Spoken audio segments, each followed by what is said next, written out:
Ok.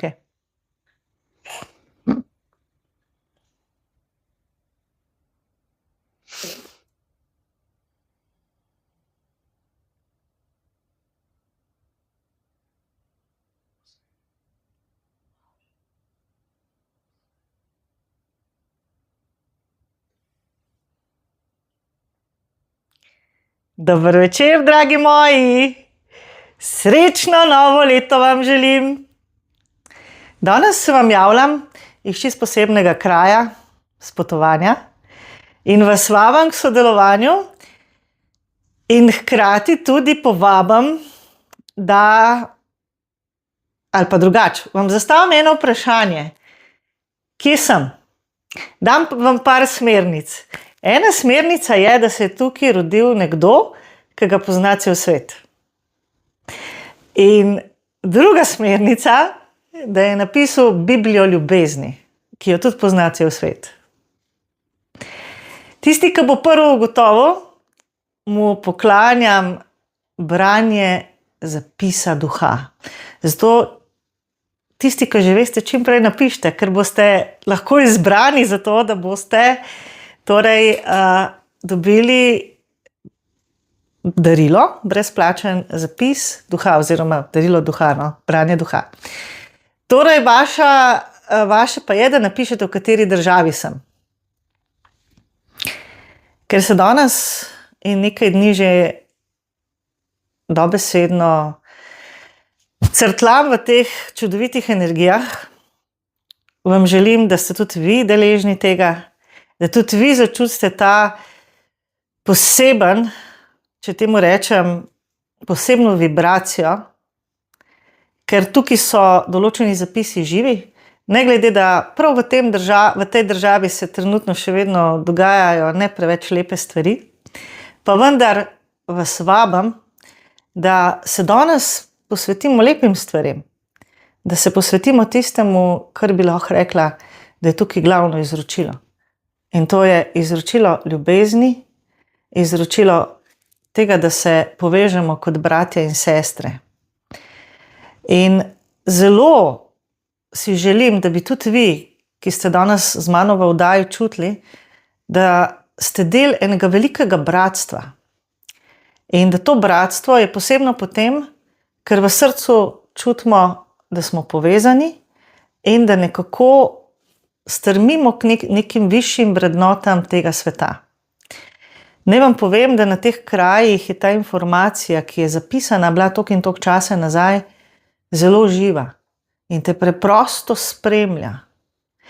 Nas je, če temu rečem, vodstvo vodilo, da smo šli na tiste malo bolj odmaknjene kraje, kjer se je ta zapis res živ ohranil in zato nas je res napolnil in nas napolnjuje. Ne, da je to zdaj, bi rekla, treba iti na take kraje. Ne, da je to zdaj nekaj, kar bi mogel vsak doživeti. To ni bistveno moje sporočilo. Je pa sporočilo, da bi bilo fajn, da se bi v sebi, v svojem srcu zavedali, da tudi mi nosimo ta zapis v sebi. To se pravi, da nam ni treba niti iti na te kraje, ampak to, kar tukaj lahko za nekaj trenutkov doživimo, lahko tudi s tem, ko se povežemo s srcem, doživimo v sebi, ker ta izvorna koda, te, če lahko rečem, božanske luči, ni nikjer zunaj toliko pomembna koda, ki bi nas spremenila, ki bi nas nekako lahko dopolnila, ker to kodo imamo v sebi. To se pravi, tudi če gremo na take kraje, ni nič nujno, da bomo tam kaj posebnega čutili, ker je bistvo, da najdemo to v svojem srcu. In zdaj je tak čas, da je pomembno to najti. In da se v teh trenutkih, ki jih zdaj skupaj doživljamo, čim bolj temu probamo posvetiti. Ker odkrivati to kodo ljubezni, ki jo nosimo v sebi, se mi zdi, da je v letu, ki zdaj prihaja, najbolj pomembna stvar. Da bomo najdeli, da to torej nosimo že v sebi, da je v naših zapisih. In da ta koda, ki nekako nam je bila mogoče celo malo prikrita, spreminja naše življenje. Saj, ko jo odkrijemo, če rečemo, da je pravzaprav ljubezen vir vsega, kar potrebujemo, imamo potem res tisto na vseh področjih nekaj, kar smo iskali od zunaj, kar avtomatično v sebi. To se pravi, eno tako polno znotraj sebe. Hkrati pa tisto občutek, da smo res mi ljubezen. In to sporočilo vam želim predati, da mi smo ljubezen.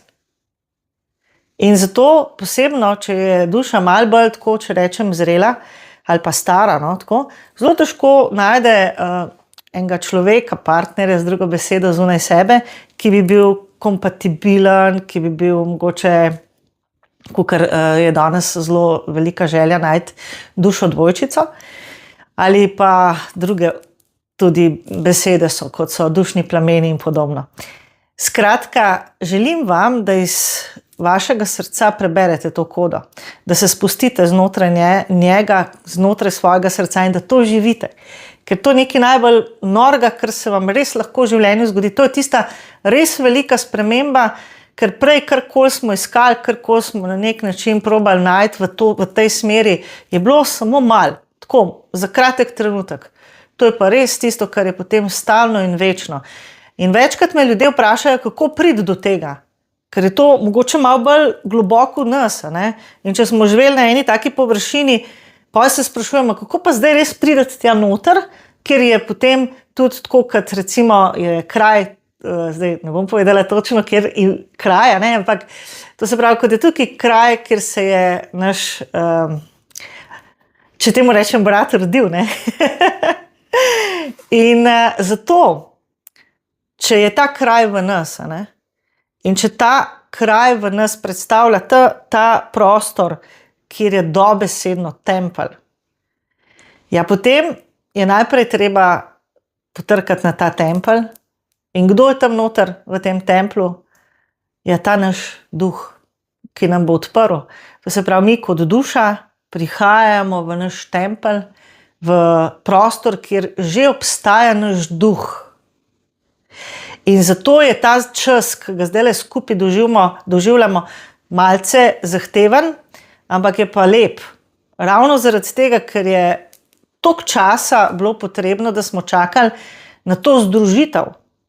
Da se naša duša, ki je potovala po zemlji, ki je iskala izkušnje, ki je nabirala različna znanja, zdaj lahko končno umiri in se poveže z duhom in se zlije nazaj v večnost. Marsikdo misli, da je to nemogoče. Vsaj tako, kot me dostikrat ljudje sprašujejo, kako je to mogoče, kako se to lahko zgodi, ampak se lahko zgodi. In to z vašo namero, s tem, da ena stvar je res, da potrebna, da se človek nekako začne usmerjati res v sebe in da iz tega zunanjega sveta, kjer je iskal in pomembnost in pozornost in mogoče potrditev, začne vse to usmerjati noter v sebe. To se pravi, da na nek način je potrebno, da se odpovemo, narekovaju, iskanju tega zunanjega potrjevanja, če rečem kot eno besedo, in da dojamemo, da smo res v sebi vse, kar smo kdajkoli iskali. In če pomislim dnevi, ki so za nami, zdajle, ki jih nekako doživljamo res vso polnostjo in lahko rečem, niti se ne da opisati, ne, barvitostjo, da nam se razodeva zgodovina, ki je mogoče malo drugačna, kot jo poznamo. Mogoče malo so nam jo prikazali obrnjeno na glavo. In ko stopaš po stopinjah te prvotne izvorne kode, se ti kakšne stvari pokažejo, ki seveda jih ne moreš razumeti, ampak jih lahko samo čutiš.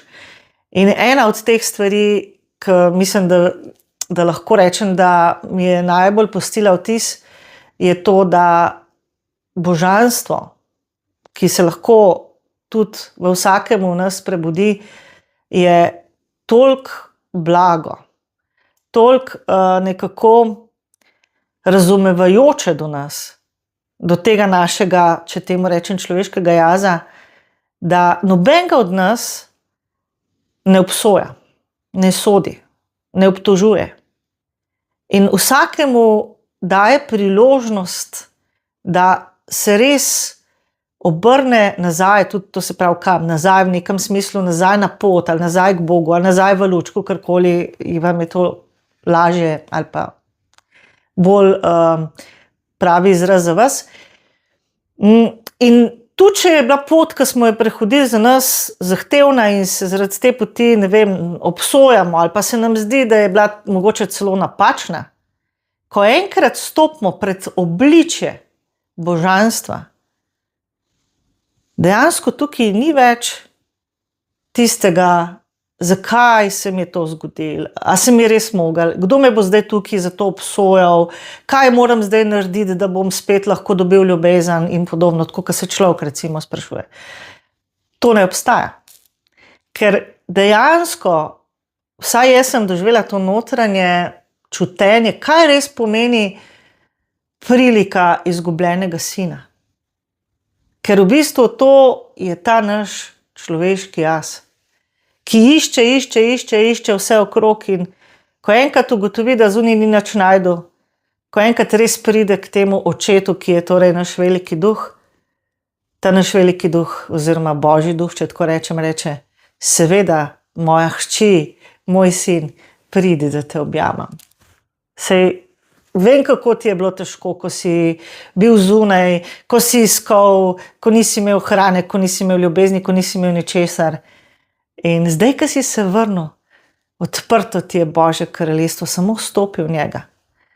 In zato sem prej rekla, da ni to tako težko, kot mislimo, da stopiš znotraj v ta svoj tempelj. Samo ta pogum rabaš. Pogum in mogoče to odločitev, res je. Zdaj sem toliko časa že iskal to, ono, tretje, da tega več ne rabim. In edino, kar me zanima, je, da se zares samo še prepustim temu, kar vsak od vas lahko reče drugače. En mu energija, en lahko temu reče Bog, en lahko reče luč, karkoli že. In ta izročitev iz tebe dobesedno odplakne občutek krivde. In spoznaš, da je res ta tvoj višji jaz, ki je Bog v tebi v resnici, tako blag. In krotka je potem tudi ta tvoja narava, ko to narediš. Ne? Čutiš to krotkost, ker ko te sprejme ta blaga energija božanstva, nimaš več potrebe, da bi se branil. Zato krotkost je ena taka dobesedno milost, ki jo sprejmeš, ko se predaš. Ker takrat nimaš potrebe, da bi razlagal, da bi se upravičeval, da bi karkoli hotel povedati v nekem smislu, zakaj si bil tak in tak, zakaj se ti je to in to dogajalo. Ker ko se izročiš in res čutiš, tukaj sem, predam se, odpade vse, kar te je prej bremenil, ker veš, da od tistega trenutka več nisi sam. In k temu, dragi moji, vas spodbujam, da to naredite. Da preprosto ne čakate, ampak da to svoje življenje predate temu, kar je vaš duh, temu, kar je božanstvo, temu, kar je višja volja, če tako rečem. In tako se vam v življenju začnejo stvari preprosto razpletati, ne več skozi neko prisilo, pritisk, ampak to preprosto na en tak blag in nežen način. In zato, ko res čutiš to prisotnost, ko te začne preprosto prisotnost tudi zdraviti. Zdraviti tam, kjer smo iz katerihkoli razlogov na nek način še ranjeni ali pa imamo neke notranje stiske. Mi rabimo zdravljenje. In zdravljenje rabimo na duhu, duši in telesu. Ker zdravljenje, ki ga si mogoče predstavljamo od zunaj, je lahko za kratek trenutek učinkovito. Ko pa sprejmemo zdravljenje duha, je pa to nekaj, kar je notranje, zagotovo najmočnejše, kar sploh obstaja. In tega ne moramo narediti svojo glavo. In zato je dobro, da takrat, kadar se v našem življenju res neke stvari ne dajo več reševati na razumski način, oziroma ko vidimo, da smo prišli do neke slepe ulice, ko ne vidimo izhoda, da res probamo narediti to predajo in da rečemo, jaz tega sam ne morem, ne znam, ne vem, kako bi še to sploh reševal. In da rečemo, evo, to izročam božanstvu. To, da se vse uredi v najvišje dobro meni in da spustim tisto, kar sem na nek način hotel še reševati svojo glavo ali pa svojo pametjo ali kakorkoli. Skratka, ta izročitev se mi zdi, posebno v tem letu, v katerega zdaj počasi vstopamo, ena pomembnejših stvari. Ker če to naredimo res iskreno, bo to leto lahkotnejše. Ker če smo se v prejšnjem letu malo mogoče srečevali z raznimi preizkušnjami in trenji in napetostmi ali pa stiskami, jaz mislim, da to leto je lahko drugačno, da bo v tem pomenu drugačno, da nam to, kar imenujem lahko višja sila ali energija, da večjo oporo, večjo tudi milost, če se na to energijo obrnemo. Oziroma, bolj bomo, tako kot sem prej omenila, krotkost, bolj bomo krotki, kar po tem, kar jaz razumem, krotkost pomeni, da se ne upiramo več temu vodstvu.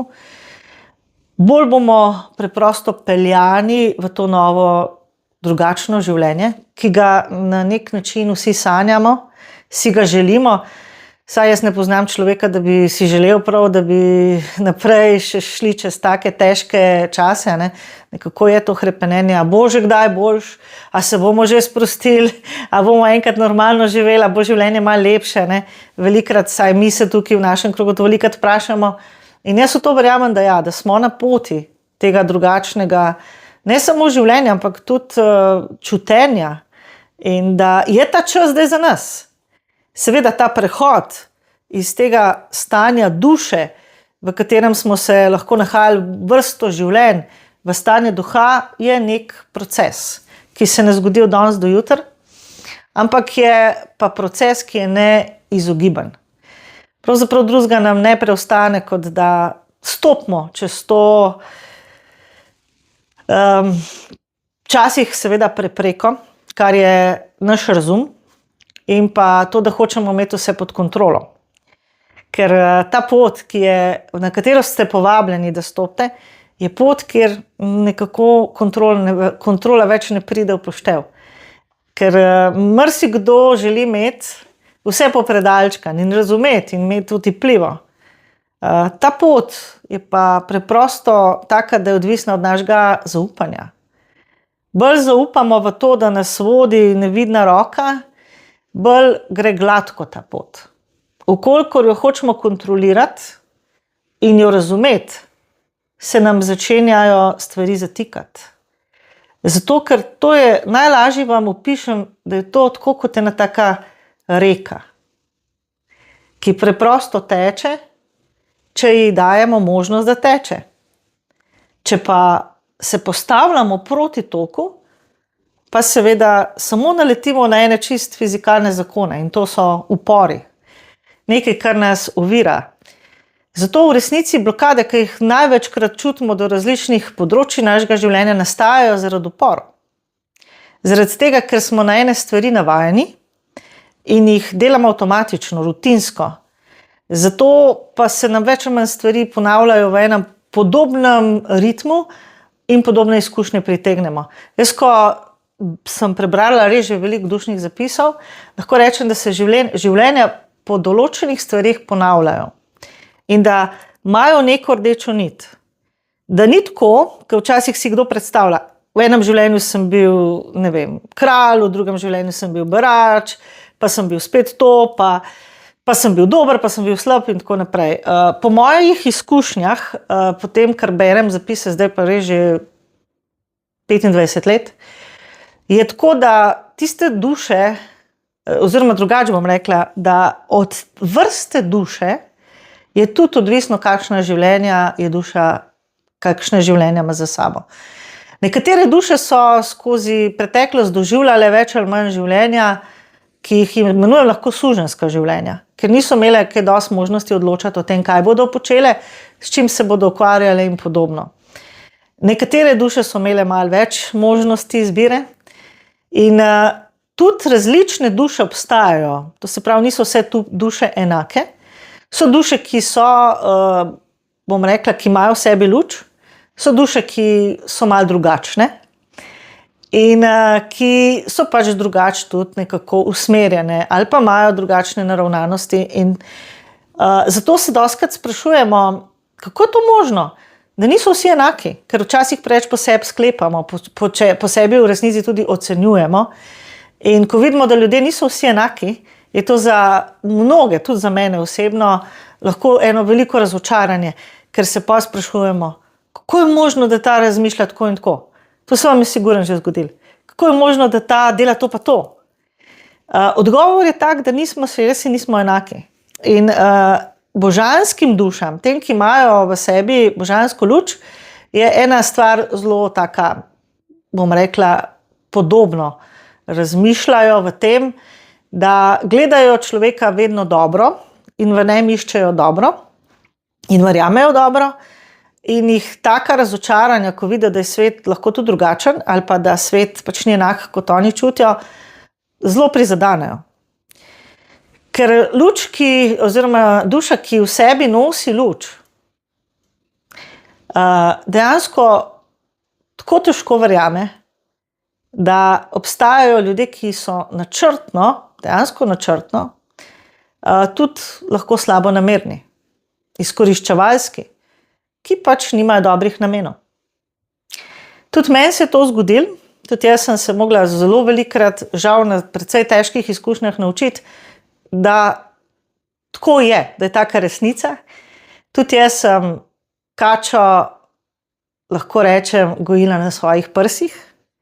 Se mi je zgodilo, da sem v življenju zaupala človeku, ki je deloval zelo dobro oziroma dobronamerno in skrival vse mogoče dejansko, kar je bil slab namen. In sem bila na veliki preizkušnji. A bom to sprejela, da je to Božja volja? A bom sprejela, da tako pač je? In ko sem sprejela, da tako pač je, sem lahko to tudi odpustila. In zato, čeprav je to taka malo bolj zoprna tema, tudi to so stvari, ki jih včasih med ljudmi, s katerimi se družim, povem kot izkušnjo, samo zato, da bi ljudem mogoče dala podporo ali pa spodbudo, kako se pravzaprav naravnati v takih primerih, ko se ti res slabe stvari zgodijo, ko se ti zgodijo hude stvari, kot so prevare, izdaje in podobno. Kako gledati s temi očmi, ko še vedno vidiš nekako, ali pa želiš videti vse dobro še naprej, pa vendar te boli, kar si doživel. Kako gledati, da v bistvu zmoreš gledati s to ljubeznijo in kaj sploh je ta ljubezen v takem primeru. In zato vse vas, ki verjamem, da ste tudi imeli take in drugačne izkušnje v življenju, spodbujam, da odpustite, zato da sami lahko živite ljubezen. In dostikrat ljudem rečem, težko je odpustiti dejanja, težko odpustiti slabonamernost in podobno, kar pač nekateri imajo nagnjenosti k temu, ampak zato, da lahko živimo v ljubezni, je pa to zdravljenje za nas osebno. In če bomo v srcu zmogli to odpustiti, kar nas najbolj boli, bomo s tem postali hudeče zdravilo. In jaz ne rečem, da se vse je moglo točno tako zgoditi, ne rečem, da v bistvu vse te dostikrat težke izkušnje rabimo, Ampak, ko pa se stvari zgodijo, pa poskušam tako pogledati, da je imelo vse svoj namen in svoj smisel. In zato tudi vse vas, ker velikrat prihajajo k meni ljudje s podobnimi izkušnjami, kot sem jih tudi jaz doživela, in jim poskušam predstaviti, kako živeti v bistvu ob izkušnjah, ko ostaneš nekako brez odgovorov in ko mogoče ostaneš sam ali ostaneš razočaran, skratka, v nekih življenjskih obdobjih ali pa zgodbah. In zato tudi sem se odločila, da bom o določenih temah na teh oddajah spregovorila z vami, da bo tudi vam, ki ste mogoče se znašli v kakšnih situacijah, kjer si niste znali odgovoriti, mogoče lažje, in da boste videli, da ste v redu. Ker jaz pa lahko rečem, da zelo dobro čutim ljudi, ki imajo srce, ki imajo empatijo, ki imajo v sebi mehkobo. In res ljubim ljudi, ki imajo to mehko srce, ker v tem vidim dejansko ta obraz Boga. Je pa s mehkim srcem težko živeti. Ker ko ljubiš 100%. In enostavno ne znaš drugače. In ko imaš odprto srce in ko daš vse, kar na nek način imaš v sebi, je najtežje razumeti, to lahko razumem vse vas, da mogoče od tam, kjer si to dal iz največjih globin, tega ne dobiš nazaj. Ampak meni je pomagalo, ko sem si rekla, najmočnejšo ljubezen v svojem srcu nosim toliko močno, da v bistvu sploh ne vem, kam naj jo dam. In mi je rekel glas od znotraj, preprosto daj jo ljudem. In daj jo na tak način, da jih razumeš in da jim daš podporo. Da bojo tudi ljudje, ki so na različnih koncih, mogoče zaradi izkušenj obstali ali ne morejo iti naprej, lahko ostali. In vse vas, ki se v teh besedah mogoče najdete, vse vas, ki čutite, mogoče danes v teh dnevih, ki so bili lahko tu zelo zahtevni, vse mogoče prizadetost ali pa osamljenost, dajte. Spomnite se, da ste ljubezen. Spomnite se, da ste luč. Spomnite se, da imate moč, da ko padete, se poberete, in to ne moč, ki je vaša, ampak moč, ki prihaja od zgoraj. In vas resnično spodbujam, verjemite v sebe. To je moje darilo vam za novo leto, da dajem vam podporo v veri vase.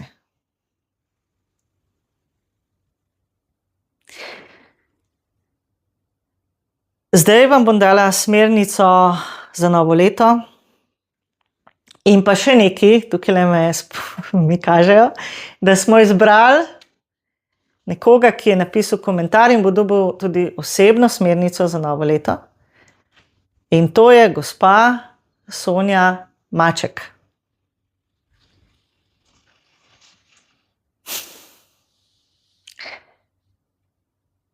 Draga Sonja, v tebi se vidi, da je zrelo žito.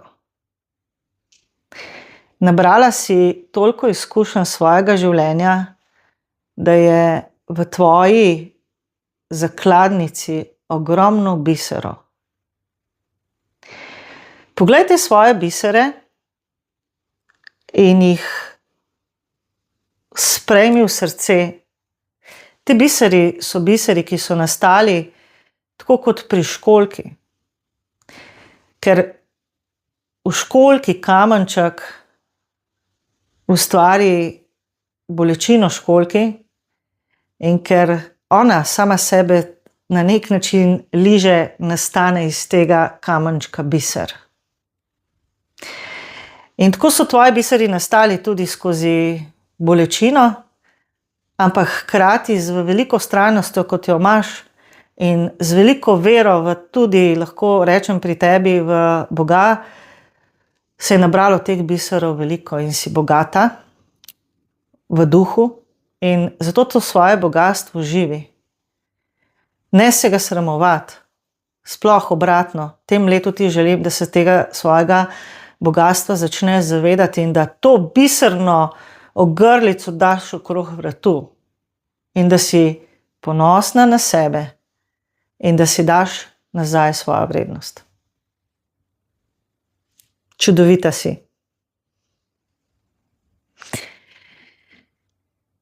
Zapis, ki sem vam ga na začetku obljubila kot darilo, pa sprejme gospa Mateja Kitek.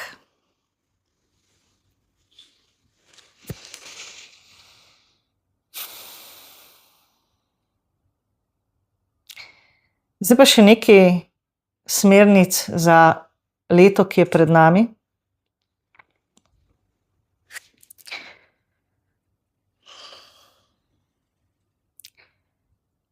Tokrat vam predajam sporočilo kot sporočilo velike mojstrice Marije Magdalene.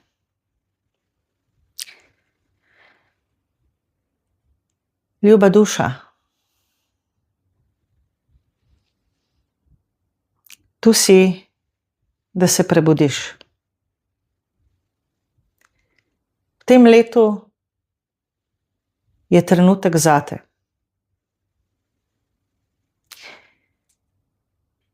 Daj se na prvo mesto.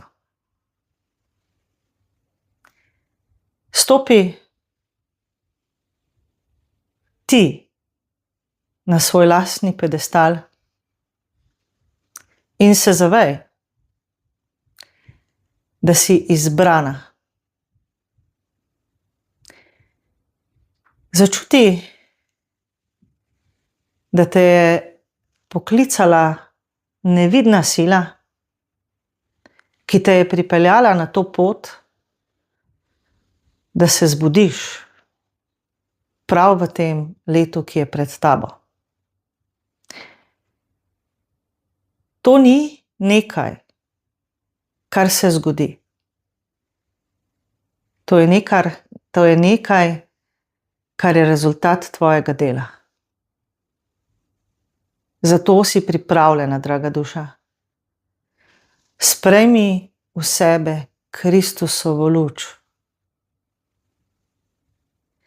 Sprejmi, da si ljubljena. Sprejmi se takšno, kot si v tem trenutku.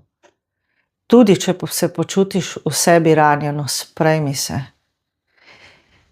Ta čas je zelo zahteven in te razumem, da včasih ne vidiš izhoda. Vendar ljubljena duša, nisi sama. Tu smo s teboj. Prišli smo nazaj v ta čas z vami. In tokrat vas spremljamo skozi vaše srce. Spremljamo vas kot izbrani za ta svet, da vam pomagamo v tem trenutku, da se dvignete v čisto božansko luč. Vabljeni, ljubljeni, vabljeni, da zadovoljite tokrat potrebe duha. Potrebe duha so mir, ljubezen, sprava.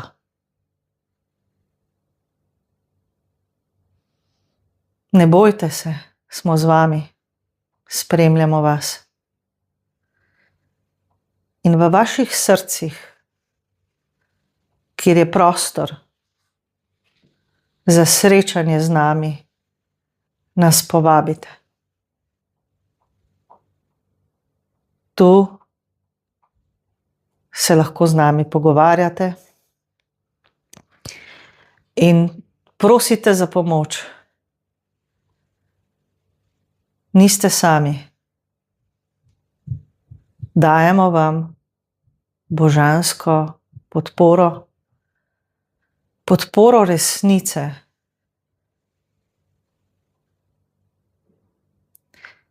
Ker resnica vas bo osvobodila.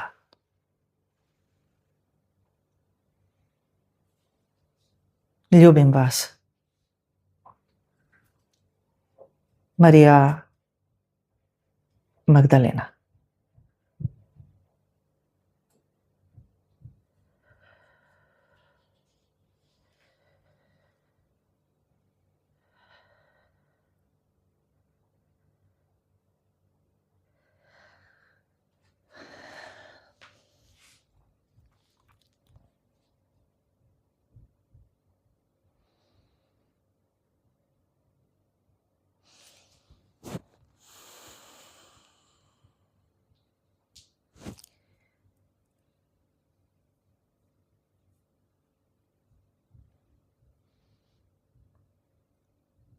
Čutim vas, da resnično želite to novo življenje. In čutim vas povsod, kjerkoli ste, kot duše, ki ste zdaj v tem trenutku pripravljene, da stopite v luč, enost, preprosto v zavest. Tukaj sem zato, da vas podprem, da vam dam roko.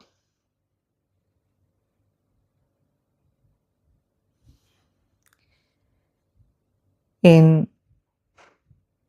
verjamem, da ste na vseh koncih sveta tisti, ki boste v tem trenutku, zaradi tega, ker ste to, kar ste, spremenili svet. In zato vsem, ki ta klic v sebi čutite, in ki čutite, da niste tukaj samo zase, dajem roko. Da se primemo za roko in da čutite v tem trenutku, ko se držimo za roke, da niste sami, da obstaja bratstvo luči.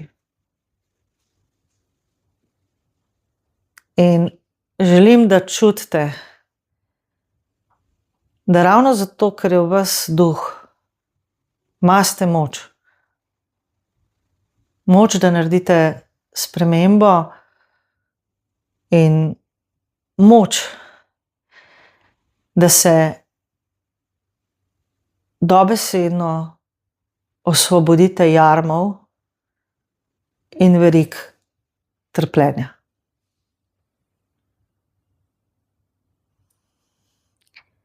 In zato verjamem, da je Kristus duh, ki ga imamo mi vsi v sebi. In zato prihod Jezusa Kristusa se dogaja na ravni našega srca. Vsakemu od nas. In zato verjemimo v ljubezen in tudi v moč povezanosti med sabo.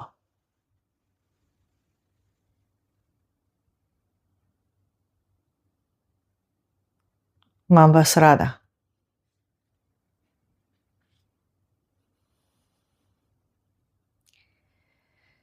Ko bi govoril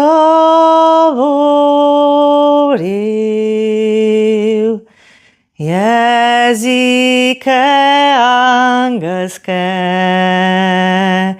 in bil bi prerok, poznal skrivnosti vse. A če v tem ljubezni ni, je vse to zaman, le brombrnicam ljubiti ne znam. Naj tvoja ljubezen, Gospod, me prerodi. Naj tvoja pomoč življenju me krepi. Naj žarek mi tvoj pot kaže v temi. Ti moja si moč in luč v temi, ti pesem si mojih dni. Ko bi razdajal vse, kar premorem sam, in bi govoril, življenje svoje dam. A če v tem ljubezni ni, je vse to zaman, le brombrnicam ljubiti ne znam. Naj tvoja ljubezen, Gospod, me prerodi.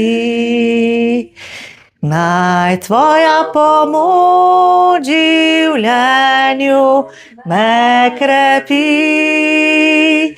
Naj žarek mi tvoj pot kaže v temi.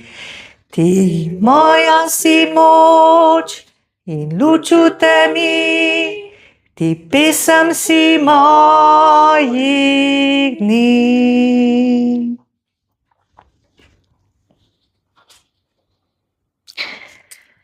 Dragi moji, verjamem, da ste se imeli lepo. Vabim vas na branje duha. Do 10. v tem mesecu imamo še posebne ugodnosti za vas in če boste začutili, se oglasite, ker res nekaj posebnega za vas pripravljamo.